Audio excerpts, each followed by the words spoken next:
bajjulula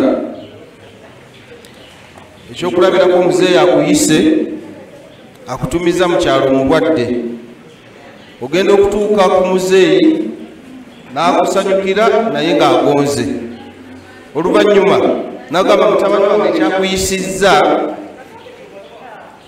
nsonga njagadde kutegeeza nti nno Allah n'amujulula nga tannayogera kyabadde akuyitidde ensonga ye ekuluma esigala olowooza oba yali aŋŋamba ki muzeeyi yali aŋŋamba ki nebifaananako bwe bityo naye lwaki kikulumye osigadde weebuuza so nga okutegeera kye yali agamba kyekyandibadde kisinga okutebenkeza nabwe kityo owuliranga nti Muhammadin sallallahu alaihi wasallam khairul khalqi asinga ebitonde byonna mu nsi muno ne mu ggulu ng'alina ensonga ze yatulamira oziteekangako nnyo ebirowoozo owuliranga nti alina byamulamidde nabbi wa Allah sallallahu alaihi wasallama okisangako nnyo ebirowoozo kubanga asinga muzeeyiwo kubanga asinga omuntu yenna alina kyeyandikulamidde anti ye unzila rahmatan lil alamin okukka kwe Allah okumutuma yani okumutuma nga nabbi omubaka eko kakali kabonera kalaba okusaasira eri ebitonde byonna kyobulaba nti okusaasira kwe gye tuli kwasukka omuntu yenna kyeyandirowoozezza ndi mu kuteekateeka nsonga egamba nti ekiramu owulira nga omubaka sallallahu alaihi wasallam alina kyatulamidde oba alina kyeyatulamira okisangako nnyo ebirowoozo atwagala tuyingire ejjana ya Allah tabaraka wa taala era yasala buli kisoboka kyonna okututegeeza ensonga ezitwala mu jjana n'okututegeeza ensonga eziyinza okututegeeza mu muliro olunaku lumu era olunaku lwe yava mulamu buno obwensi waliwo embeera eyaliwo nga Jibrilu alaihi salaamu ategeddeko nti malakul mawuti ajja kumugjamu omwoyo Jibrilu alaihi salaamu bwe yajja yakoma ku ggulu esamaa duniya n'asigala eyo kubanga amanyi oli kyagenda okuyitamu mukwano gwe malakul mawuti bwe yajja yakonkona ku mulyango mu kifaananyi kyabwe nejja neyingira netandika okumugjamu omwoyo naye nga tennatandika ono yabuuza mukwano gwange aliwa namugamba asigadde kyono kirimu obulumi obuli mu kufa watandika okugibwamu omwoyo ng'amutumizza ajja abeerewo yawulira mu okufa kuluma teebereza khairul anani khairul khalqi yalumizibwa ng'agibwamu omwoyo akono kabonera kalaga nti okufa kuluma kwagenda mu jjana n'agenda mu okufa kuluma ekyo Allah bwe yakituma qudiya al-amru naye bwe kunaakuluma wano olina okubeera nti oluvannyuma lwa process eyo ate weeyagala yagamba nti obulumi buno bwe mpulira nga nzigibwamu omwoyo bwe bulumi abantu ba umma yange bwe bagenda okuwulira abasigadde abagenda okufa bwe bulumi bagenda okuyitamu nti ye n'amusaba asabe Allah akuŋŋaanye obulumi bwonna obw'abantu ba umma ye bwe bandifunye nga bafa babumukuŋŋaanyizeko ye ababuwulira sallallahu alaihi wasallam oyo nno bw'atyo we yatulumirirwanga sallallahu alaihi wasallam n'atuuka okwagala ffe tuyite mukaweweevu nga tufa ye asakurifayisinge obulamu bwe obulumi bwe yalumizibwe ffe weebakamu bwe basinga ofa kati olw'okuba nti yatulumirirwa n'ebirala bingi olw'obudde birekeddwayo njagadde kubategeeza nti okutulaamira okubaako ekiraamo kyonna kyatugamba kuba kutwagaliza na kutwagala era nga ddala ekiraamo kiva ku muntu omutuufu ekiraamo kino ebyo biraamo bino ebisatu bye twagala okwejjukanyako leero mu bufunze bye yatulaamira sallallahu alaihi wasallama biva mu hadithi ya sahabiyu ayitibwa abi ayuba al ansariyi radiyallahu ta'ala anhu قال صحابي يو مرونجي غير ابو النووي بل abalungi رضي الله عنهم يغامب أنت جاء رجل إلى النبي صلى الله عليه وسلم فقال مسجل يجد النبي صلى الله عليه وسلم namugamba namubuuza oba namusaba embere yabeerangawo tibasahaba bwe babeeranga n'omubaka wa Allah nga balina bwe bakuŋŋaanidde bejjukanya abasomesa busiraamu ayava nga gyavudde nga yasira mu katawangalira ku kitundu okwo oba Madiina oba Makka yajjanga nga alina byazze okwebuuza ku ddiini ye ng'agenda era embeera yabeerangawo kati noono yajja yabasanga balina bwe bali n'abuuza ensonga ye nga bamuwulira kati agamba nti omusajja yajja eri nabbi sallallahu alaihi wasallam faqal namugamba nti ya rasulallahi wangu mbaka wa Allah idhni wa aujiz nkusaba onnamire obeeko bigambo byonnamira wa aujiz mu bufunze namirayo mu bufunze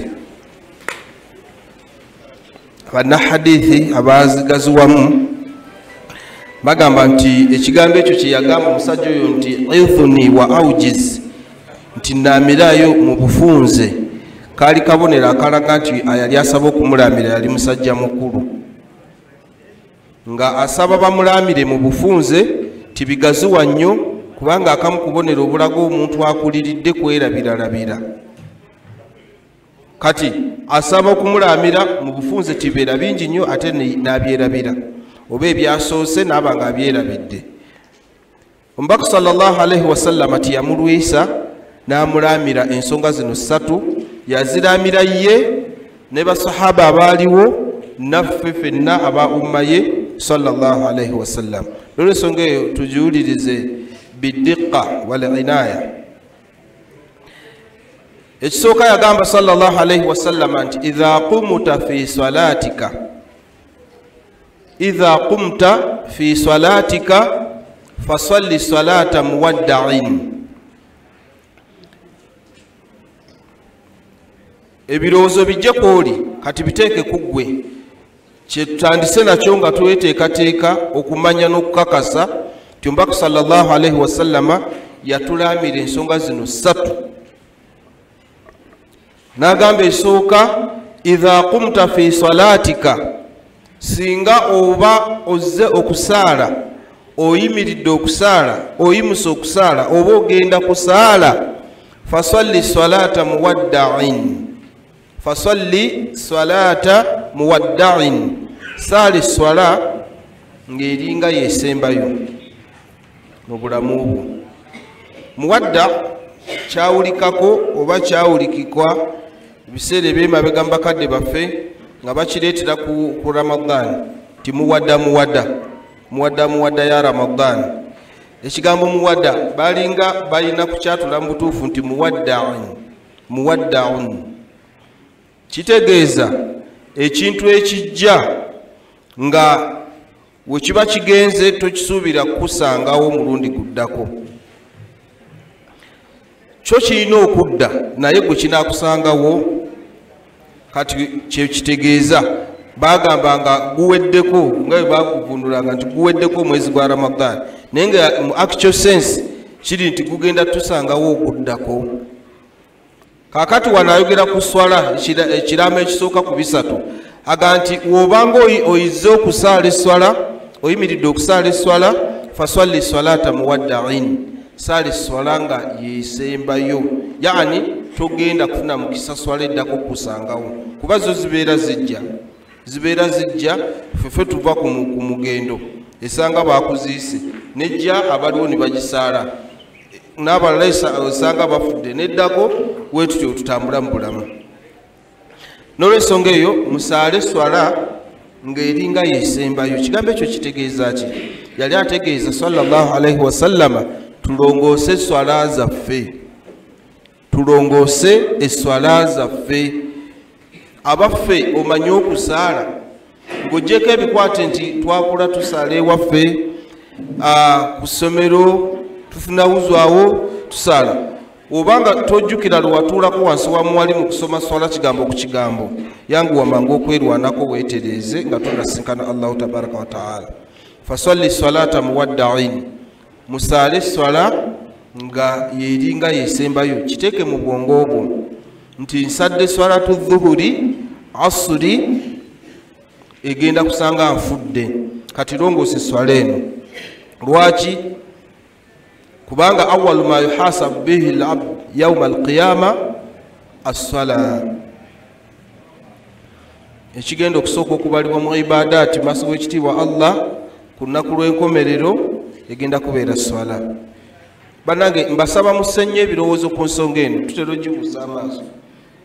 Omubaka sallallahu alaihi wasallam ganti fa in wujidat tamma, eswala y'omwana Adamu weeribalibwa n'ekeberebwa ku maaso ga Allah nga yali ntuufu, emirimu egisigadde gyonna Allah agenda kuteeka mu ttiiki, gyonna gyali mituufu. Kitegeeza oyo eswala ye kabaka agenda okusinzirako gwe okuyitawo mu birala by'oyinza okuba nga wabigayaliriramu. Fasalli salata muwadda'in, tusaale swala nga mu bwongo bwaffe tukitaddemu nti yesembayo, kubanga saawa yonna tugenda kusinkana Allah tabaraka wa taala. Omanyi ife abaana Adamu, abantu ba bulijjo situli nga bannabbi ba Allah. Bannabbi ba Allah balina omukisa al ikhtiyar inda mautihim, bo basalangawo era bakulanga choice ku kufa bannabbi. Malakul mauti yajjanga ne banyumya namu, naye ngenda kunona mu budde obuddako, oba nsize kunona olaba otya? Bo sebo beebuuzibwangako ekyo Allah yakiwa bannabbi be. Nze naawe tebuuza tekookona. Naye tuleete ng'ekyokulabirako, singa malakul mauti ejja kumakya ku fajiri ne kubaakaama nti fulani swala ya dhuhuri wootolera salaamu ey'okubiri wenkutwalira. Swala ya dhuhuri ekugambye kumakya nti ku dhuhuri nkutwala, sirikiriramu olowooza dhuhuri yeeyiza kufaanana etyo mu kusaala. Seba yeebase, dhuhuri yeeyinza kufaanana etyo. Omuntu waba yeebase oyogera kwebaka akiwulira mangu, naye ate ebisigadde aba tabiwulira ng'oyogera. Dhuhuri eyinza kufaanana etya? Ndaba ng'ogenda kuŋŋanya ba imaamu ba aimma ne ba umara ba district quddaatu, ndaba naye mujje mumbeereremu. Bana ngenda kusala dhuhuri mubeere awo bambi kansome na mu lwatu. Dhuhuri oyinza n'okusalawo osome mu lwatu, ne ku mavivyo ebigambo bisomerawo ku lwatu ng'abaana abato abakyayiga esswala. Kiki? Wenkola ensobi muntereezeemu. Tabbu ki? Bantwala esswala weggwa bantwala. Olaba ebirowoozo n'okuyita abantu b'oyise bakuyambeko esswala erongooke, oba kyetaagisa kikole kati, kubanga ekyamazima amatuufu malakul mauti tegenda kujja kukubakaama, egenda kugwako bugwi. Albautu yatika baghtatan walqabru sunduqul amal, okufa kutugwako kibwatukira. Malakul mauti obudde bukasita bugwayo ng'ejja ng'ekunona, tiwaliwo kulinzaamu yadde eddakiika. Naye ekibuzo kiri nti esswala egenda okusembayo mu bulamu bwove mu bulamu bw'ensi egenda kuba etya, eyimiridde etya?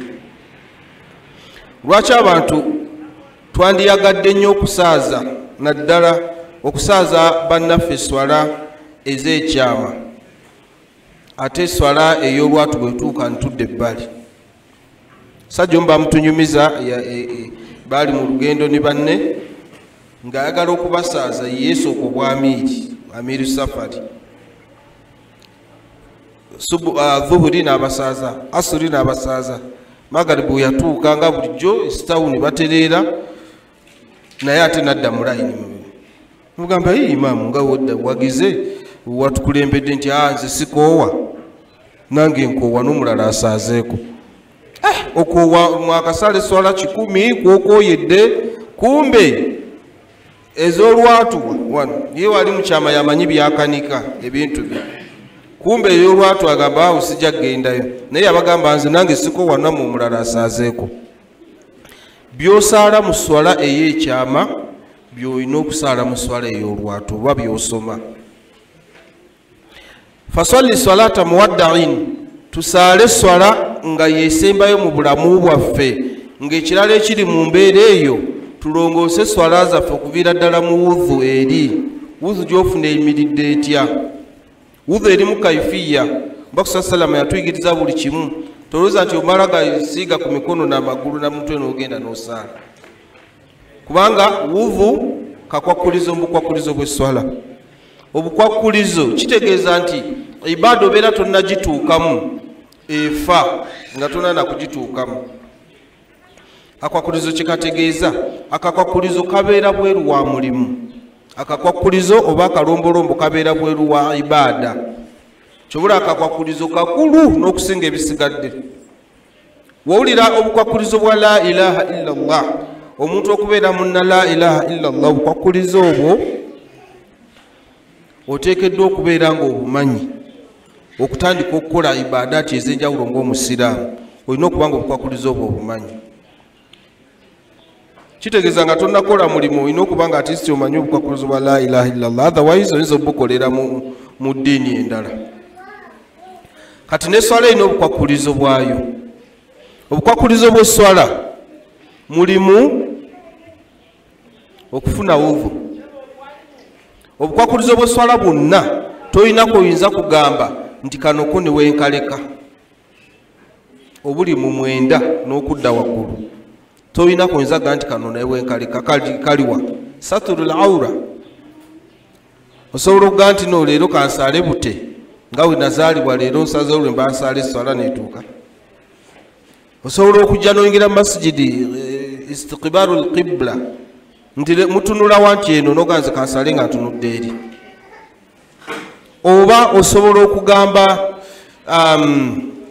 dukhulu lwaqti nti swala dhuhuri tugisaala mu 15 gwe kusaawayo ezo 4 nojja mu masijidi osaala tiwaliwo kakwakulizo kaswala kosooka kwoleka okujjako ngaeswala egenda kufa nabwe kityo mu bukwakulizo bw'esswala mulimu okwetukuza okufuna wudhu kitegeeza nti wudhu kasita efuna obuzibu esswala eba efunye obuzibu wogiyingiriramu mu bukwakulizo bw'esswala mulimu okusoma alifatiha entuufu alhamdu yabamanyi bajogerako ebigambo biyitirivu bagireetako ensonga nga 7 nti yo obutafaananako na bukwakulizo bulala ke kakwakulizako okusoma nga tusoma nga ko kasuula mu Qur'ani nga kakwakulizo kaswala kitegeeza nti buli harufu ng'erina okuba nga ezitowa ku lulimi mu alifatiha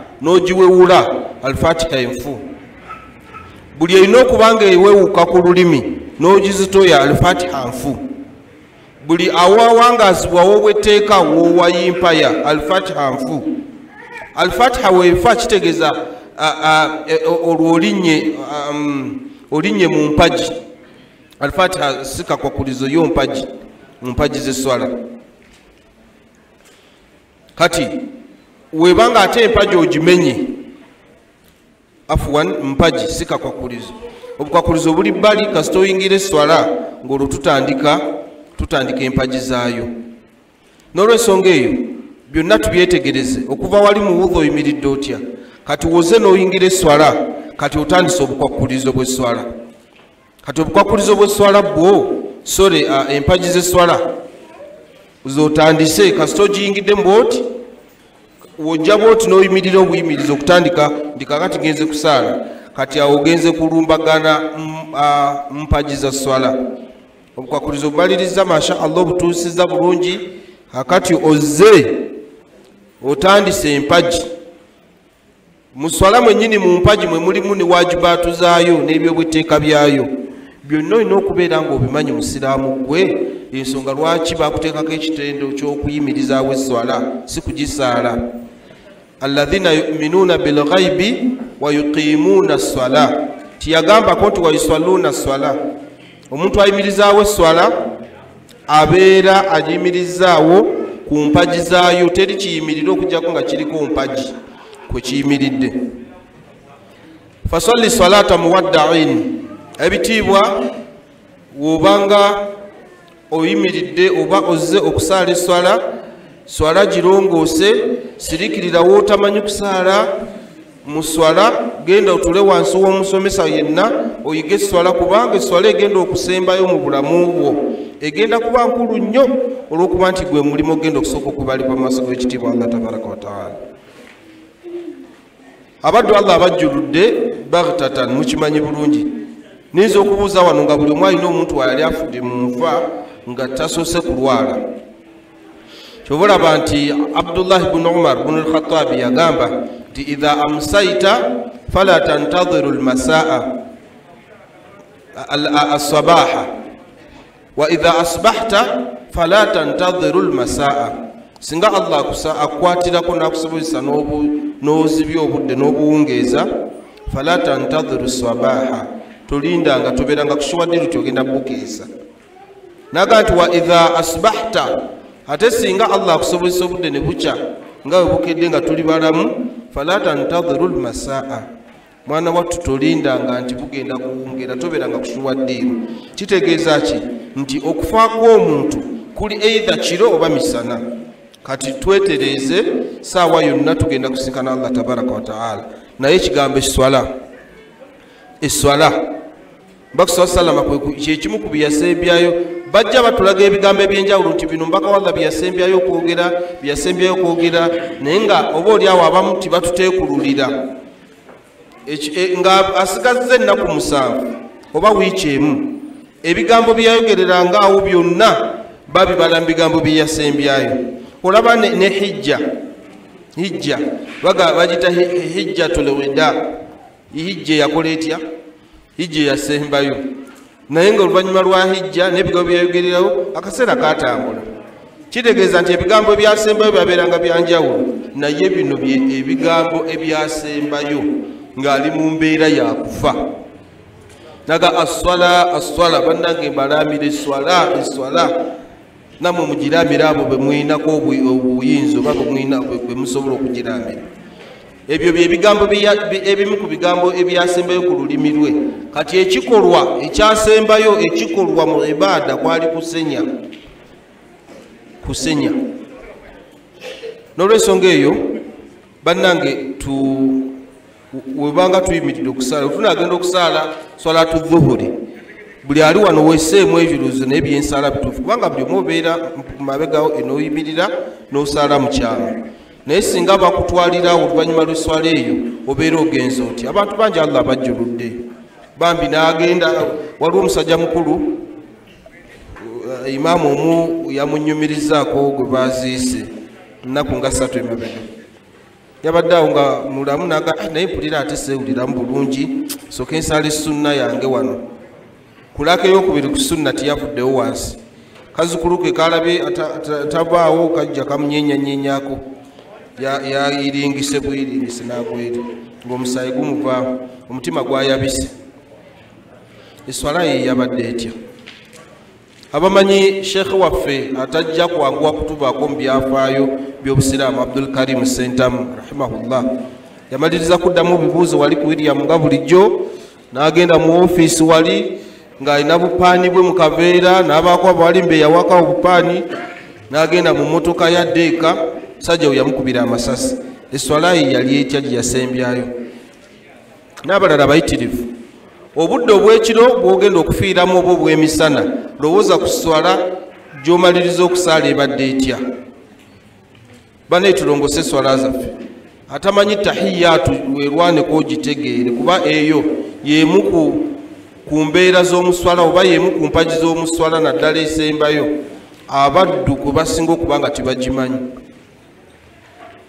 naye munanga eswala fasalli salata muwadda'in tusaale eswala nga buli woyimirira okusaala osaala eswala nga olaba nti yesembayo mu bulamu bwo lwaki gwe mulimu ogenda okusooka okubalibwa mu maaso g'ekitiibwa Allah tabaraka wa taala mu ibadaati.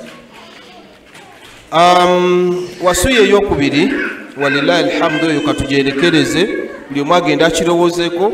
Eswala gy'osaala ekuyisaawo singa Allah akutwala nga eswala esembeyo mu lunaku gye wasembeyo okusaala. Abantu bagenda mu kkoma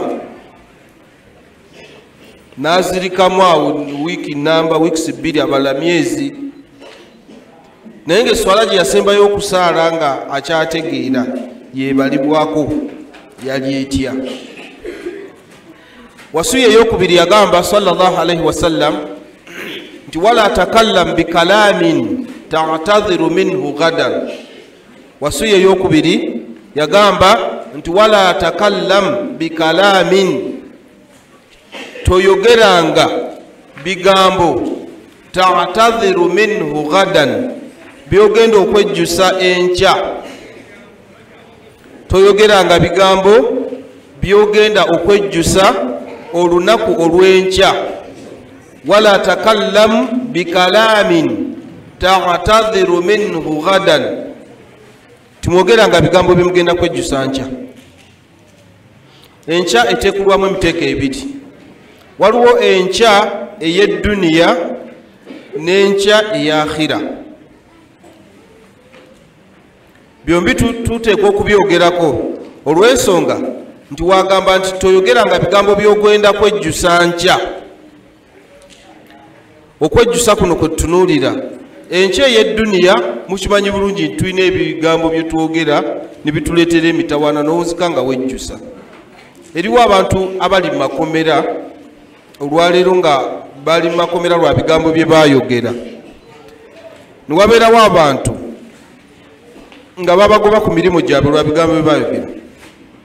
Eriwo abantu abakubwa emiggo lwakuba yayogera kino na kiri. Kakati si lwakuba nti buli ayogedde ekimugobezza oba ekimusibizza aba ayogedde kikyamu. Naye atugamba nti twegenderezenga ebigambo bye twogera ebitatuleetere kwejjusa nkya. Naye njagaddemu enkya ey'akhira. Wala takallam bikalamin ta'tadhiru minhu gadan, timwogeranga bigambo bye mugenda okwejjusa enkya, enkya ya qiyama. Bannange, tusaba ekitiibwa Allah atusaasire, naye wotunula ebiyungo ebiri ku mubiri gwaffe, ebiyungo ebiri ku mibiri gyaffe ebikola byonna nga ddala bikola, teri kiyungo kisinga lulimi luno kubanga kikola. Olulimi luno lwe lusinga okukola ku biyungo byonna.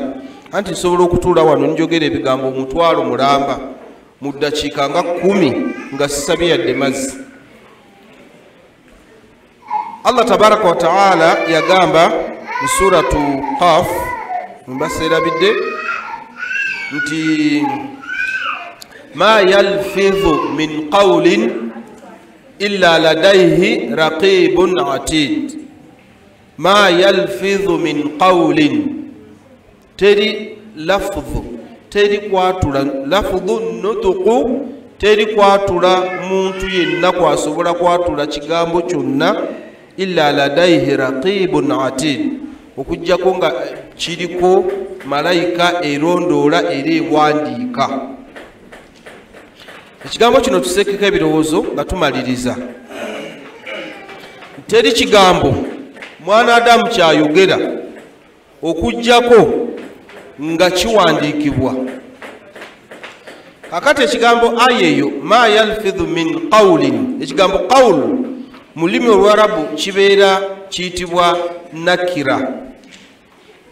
Situmanyi kigambo ki kyayogerako, wabula singa yagamba ma yalfidhu min alqawli natekako alifu ne lam, ekyandibadde maarifa, twandibadde tufaayo kumanya kigambo ki kiyali atugamba nti bwe tukyogera bajja kiwandiika. Naye kasita kyajja nga kyereere nti qawlun ma yalfidhu min qawlin, kitege Abdullah ibn Abbas radiyallahu ta'ala anhu yatugamba nga yesa abavunuzi wa Qur'ani Allah gwe yasitula oluvannyuma lw'omubaka sallallahu alayhi wa sallam okumusabirako ensonga yennyini eyo, yagamba nti hatta n'okugamba nti dhahabtu akaltu raja'tu aya yebetegeeza nti buli kigambo omuntu kyayisa mu kabwa ke nakifulumya kiina wekiwandiikibwa eitha ku mirimu emituufu oba emikyamu awo niyayo yekujjamu buli kyonna ekigambo kyoyogera kiwandiikibwa kakati ku nnaku lw'enkomerero omuntu mwanadamu wavaamu omwoyo gwe ebitabo bino malayika byewandiise eya ddyo n'eri ku mukono gwa kkono nga bibikirwako nga bitwalibwa mu kaseera ebitabo bwe bigenda okuddira kigenda kudda nga kiri kimu ku nnaku lw'enkomerero mu kaseera buli omu wagenda okufuna ekitabo kye mu mukono gwe ogwa ddyo oba ogwa kkono naye ekyasingamu emirimu emingi kyekigenda okudda kati musiraamu biki byoyisa mu kamwako bwakakeeredde paka obudde buno woweebala abalamu byewakwogera bikutwalawa ebigambo bye twogera biwandiikibwa era bigenda tulagibwa olulimi kyenvudde mbagamba nti kyekiyungu ekikyasinza okukola emirimu emiyitirivu ayogera ku Allah okifunamu ayitambulidde mu kugeya naawe gwokifunamu kambayo kyokulabirako kino omusajja omu alina kampuni ye yakola kampuni y'amaanyi ekola mitayimbwa nebifaananako webityo ayina abawandiisi babiri omuwandiisi omu yamuteeka ebweru wa kampuni n'amuwa emmeeza n'ebitabo ne peeni empapula ku mukono gwa ddyo wali omuwandiisi omulala n'amussa ku mukono gwa kkono naye n'amuwa ebiwandiiko ebimwetaagisa n'agamba ono wa ddyo nti gwe wandiika buli sales kampuni zeekoze gwe buli 100 kampuni kyeyingizizza kiwandiike ate gwali ku kkono gwe wandiika buli loss buli kufiirwa kampuni kwefiiriddwa kuwandiike kati omugagga n'adda wali n'atandika okubatunuulira agenda okulaba nga ono owakkono awandiika loss kampuni zeekoze empapula ziggwawo atumya ndala empapula ziggwawo atumya ndala ali bize awandiika ono owa saidi eya ddyo awandiika sente kampuni zeekoze akutte ku ttama talina kyeyawandiisa mulowooza kampuni eyo eba ekyaweza omwezi ngaeweereza omugagga atunudde wali bwati abatunuulidde alaba awandiika sente kampuni zeekoze talina kyawandiika ono ali bize awandiika loss kampuni zeekoze abazze nga balipootinga motoka egudde ebintu byaffe bya expired nze ebyo byonna bijjudde simanyi batukutta baturafiki ono ng'ali bize awandiika nabwe kityo Allah ye mugagga ife abantu ffe kampuni yatuteekako abawandiisi babiri malayika ali ku mukono gwa ddyo ne malayika ali ku mukono gwa kkono kati Allah ali ku arushi ye atutunulidde alaba malayika ali ku mukono gwa kkono ali bize awandiika amazambi ga bigambo awandiika amazambi ga bikola kyokka mujjukire nti kitwala essaawa nnamba essaawa 6 malayika ene wandiika ebikyamu nga tennaba kukiwandiika wokola ekikyamu wayitawo essaawa 6 nga tennaba kukinootinga wansi ng'eno yegigamba lindamu omusajja ayinza okukola tawuba gwe bali mukuwolereza nti ayinza okukola tawuba ali mu kwewaana yewaanira mu zambi kati webanga kitwala essaawa 6 okuwandiika ezambi lyo naye ng'ate eri bize obudde guno 6 guweddeko kati ng'ewandiika ng'ate neguli 6 ogwasoose wali guweddeko ng'ewandiika kitegeeza kampuni gwe obeera oli bubi n'olw'ensonga eyo ekikyasinze kampuni eyitibwa omuntu ekikyasinze okuleetera abawandiisi bano ababiri okuwandiika olulimi luno kati kyaba tugamba nti wala takallam bikalamin ta'tadhiru minhu gadan timwogera nga bigambo bimugenda kwejjusa nkya timwogera nga bigambo bimugenda kwejjusa nkya olunaku olugenda okusinga okubeeramu okwejjusa emu ku ahwal yauma alqiyama kyekiseera ebitabo bigenda okuva nga biva waggulu nga bijja bigenda ku buli kitabo nga kigenda eri nnyini kyo fa amma man utiya kitabahu biyaminihi fasawfa yuhasabu hisaban yasira wa amma man utiya kitabahu waraa dhaharihi fasawfa yad'u thubura agenda kukuba emiranga kale ekikyasinze okukuŋŋaanya emirimu mu bitabo lulimi luno, kati gwe weegendereza omanye olulimi lwo lukozesa otya okusinziira ku bawandiisi b'oliko. Akhiran n'ekisembayo biidhinillah, wasiya eyokusatu yagamba sallallahu alaihi wasallam ti wajmi'u al-ya'sa mimma fi aidi nnas. Mu riwaya endala mwakozesebwa ekigambo wajmi'u al-iyasa mimma fi aidi nnas. Wajmi'u al-ya'sa mimma fi aidi nnas. Muleke leka okulowooleza, leka okusuubira, jja essuubi lyo mu bintu Allah bye yawa abantu. Jja essuubi lyo mu byengera Allah bye yawa abantu. Lekerawo okulowooza nga olowooleza mu kyengera Allah kye yawa gundi nga gwe mu pulaningira. Neiba kasita yaguze picha ate kyakayana abaana bange ngenda musaba nga mbatwalireko ku ssomero. Awo nno yali atugaana kusabiriza na kusumbuwa abantu. Ekituufu mu bulamu bwaffe Allah tabaraka wa taala yatugabirira ebintu ebyenjawulo nga tusiŋŋasiŋŋana. Waliwo ky'olina nga si kiyina, newabeerawo kyennyina nga tokiyina. Naye omuntu atakkiriza nti kyatayina agumenti, kyatayina akkirize nti ekyo si kiyina, Allah abeera amusaasidde nnyo. Abantu baagala nnyo okusumbuwa abantu. Kati bakitugaana yali wasuya esembayo eyokusatu nti olekerawo okulowoolereza bintu by'abantu. Kyobulaba mu hadithi endala sahabiya yajja n'amubuuza nti sallallahu alaihi wasallam, kiki mba nkola Allah njagale n'abantu banjagale? Namugamba izhad fi dunya yuhibbuka Allah. Oba oyagala Allah akwagale weerekereze edduniya. Beera gwe bayita zahidu dunya. Zahidu dunya soogera ku zahidu dunya w'ekizikiri kalenge. W'ekizikiri kalenge ye mulala zahidu dunya. Aba talina kutambulira mu ngatto, aba talina kusula ku mufaliso, alina kusula ku mukeeka, aba talina kulya kya misana na kya ggulo, aba talina. Zahidu dunya w'ekizikiri oyo si ayogerwako mu sunna mu busiraamu. Wabula gwe bayita zahidu dunya omutuufu ye muntu nga alina obusobozi obukola ekintu. Ekyokulabirako, olina obusobozi obugula TV naye n'ogamba nti ngisuubiramu obulabe buno na buno na buno n'ogireka. Zahidu dunya ye muntu agamba nyina obusobozi obugula emmotoka era okugikozesa, naye eyinza okundeetera okuva ku Allah n'agireka. Okwo kubayita okwerekereza ku kintu kye batakuganye asulan, naye gwe n'okyegaana nga embeera gy'okyegaanyeemu olaba nga kiyinza okukuleetera okugwa mu bagenda okujemera Allah tabaraka wa taala. Kati yamugamba nti izhad fi dunya, beera zahidu dunya yuhibbuka Allah, Allah ajja kwagala. Naga nti wazhad fima fi aidi nnas yuhibbuka nnas, era weesonyiwe ebyo ebiri mu mikono gy'abantu, abantu bajja kwagala. Kuba oli yajja abuuza nti nkole ki Allah njagale n'abantu banjagale. Kati agamba nti leka abantu bye balina, weesonyiwe abantu, leka kusumbuwa abantu, abantu bajja kwagala. Bannange tukkirize tugaane abali wano asulan mu butonde bwaffe sitwagala kutusumbuwa. Era omuntu wabagumikiriza n'omusaba ekintu omulundi ogusooka n'ogwokubiri, ogwokusatu atandika kwagala kukwekweka. Eriwo abaddu nga bo ye kyatayina naye nga waliwo akiina ng'agamba nyina okukikozesa.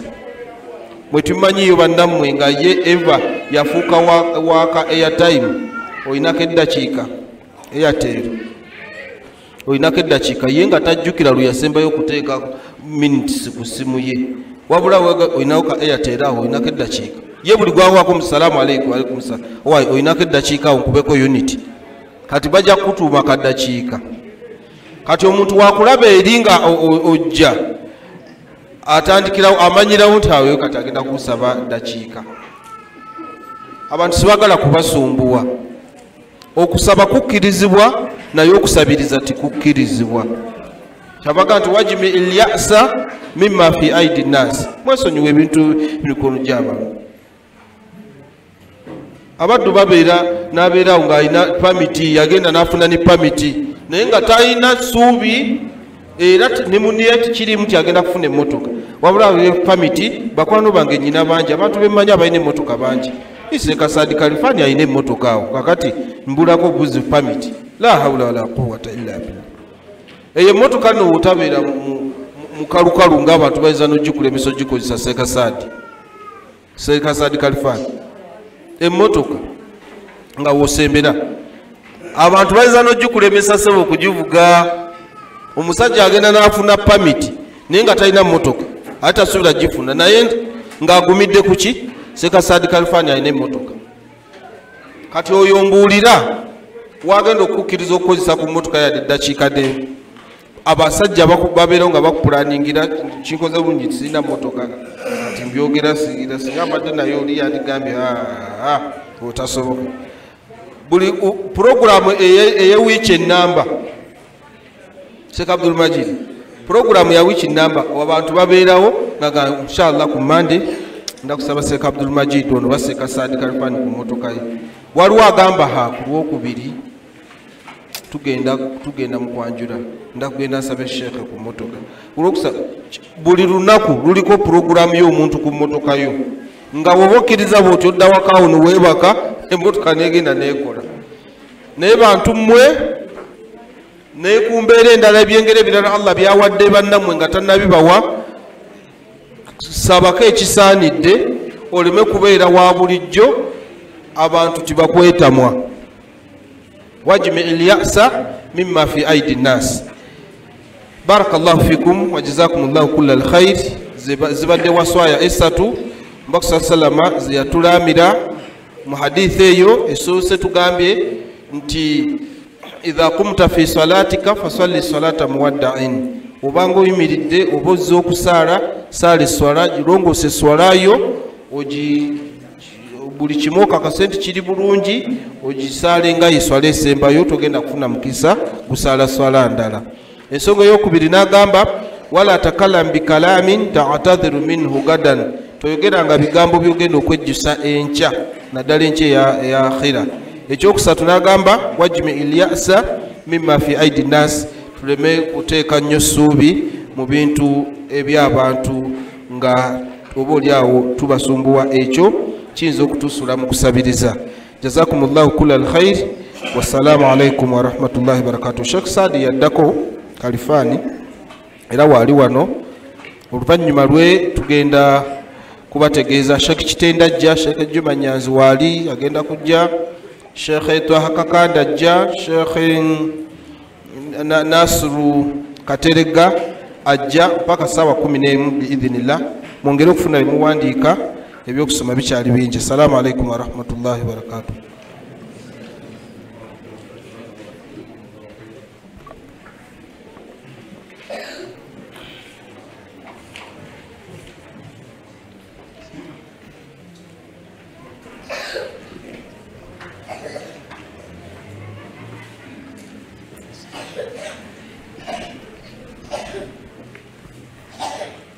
Alhamdulillah alladhi rafa'a as-samawati bighayri 'amadin tarawnaha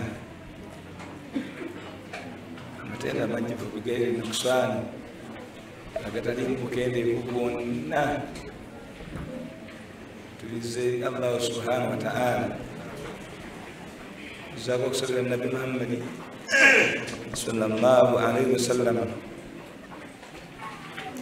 oyalafu bana natusibwako n'ebisago ng'ayagala ekyengera ky'obusiraamu kitutuukeko eno gye tuli. Ayitiibwa buli muntu agenda kuwandiika omutwe ye gwalaba omusomo gwe tugenda okusoma biidhnillah. Wala kuwandiika oluvannyuma